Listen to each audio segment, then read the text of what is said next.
আলাইকুম এভরিওয়ান। প্রথমেই জানিয়ে রাখি আমি একজন সেকেন্ড টাইমার। আমার সেকেন্ড টাইমার বলা ভুল হবে, আসলে আমি একজন লাস্ট টাইমার। আমার মতো যারা সেকেন্ড টাইমার আছো কিংবা পড়াশোনা থেকে ডিস্ট্রাক্টেড হচ্ছ বারবার, তারা চাইলে আমার চ্যানেলে যুক্ত হতে পারো। আমি সকল ধরনের আপস অ্যান্ড ডাউন সহ আমার পুরো জার্নি তোমাদের সাথে শেয়ার করবো ইনশাআল্লাহ। আমি কোন কোন ধরনের বই পড়ছি, আমি কিভাবে কন্টিনিউ করছি, সব কিছুই শেয়ার করব ইনশাআল্লাহ। আমি আসলে নিজে অনেক বেশি ডিস্ট্র্যাক্টেড হই, মাঝে মাঝে মোটিভেশন হারিয়ে ফেলি, একাকিত্ব অনুভব করি, কিন্তু নিজেকে বারবার বোঝাই যে এটাই শেষ সুযোগ। আমি ফার্স্ট টাইমার না যে আবার এক্সাম দিতে পারবো। আবার মাঝে মাঝে ফার্স্ট টাইমের ভুলগুলো দেখা দেয় আমার মাঝে। আমি তখনও সেখান থেকে বেরিয়ে আসার চেষ্টা করি। কত মানুষের কত কথা, আবার কত মানুষের কত আশা আমাকে নিয়ে। যাক, হতাশার গল্প অন্য একদিন বলবো। আজ শুধু জার্নিটুকু নিয়েই কিছু বলি। আমি মূলত সেকেন্ড টাইম প্রিপারেশন নেওয়া শুরু করেছি মার্চের মাঝামাঝিতে, কিন্তু প্রিপারেশনটা মন মতো হয়ে ওঠেনি কিছু পার্সোনাল লেম এক্সকিউজের কারণে। শুরু আমি অনেক বেশি মোটিভেটেড ছিলাম, তোমরাও হয়তো ছিলে আমার মতো। আবার মাঝে অনেক বেশি ডিস্ট্র্যাক্টেড হয়ে পড়ি, তোমরাও হয়তো হয়েছো।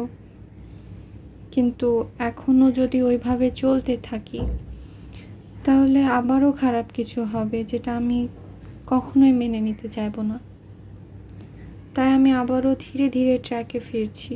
ধীরে ধীরে বলছি কেন, কারণ একবারে আসলে সম্ভব না। পড়াশোনা তো একটা কনসিস্টেন্ট বিষয়, তো এখানে কনসিস্টেন্সি ধরে রাখতে হয়।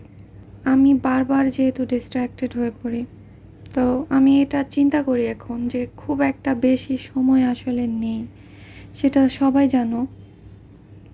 আমি 90 দিনের একটা স্টাডি সেশন করব, চ্যালেঞ্জ হিসেবে নিতে পারো তোমরাও। 90 দিনে 90টা স্টাডি সেশন থাকবে। তোমরাও যারা ডিস্ট্র্যাক্টেড আছো, তারা আমার সাথে মর্নিং এবং নাইটের আলাদা আলাদা সেশনে ইচ্ছা মতো জয়েন করতে পারো। এর জন্য আমার চ্যানেলে যুক্ত হয়ে যাও।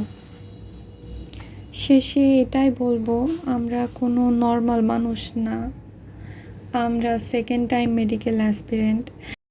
নর্মাল মানুষ না বলছি কারণ সমাজের মানুষজন, আমাদের আত্মীয় স্বজন, কিছু আপনজন, বন্ধু বান্ধব যারা আছে, তারা আসলে আমাদের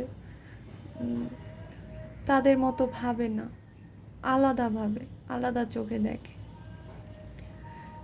সব কিছু মেনে নিয়ে আসলে এগোতে হচ্ছে, কিছু করার নাই। নিজেকে প্রুভ করার এটাই যেহেতু শেষ সুযোগ, কেন হাতছাড়া হতে দেই। চলো আমরা একসাথে গ্রো করি, একসাথে সফলতা নিয়ে আসি। দোয়া রেখো আমার জন্য। আল্লাহ হাফেজ।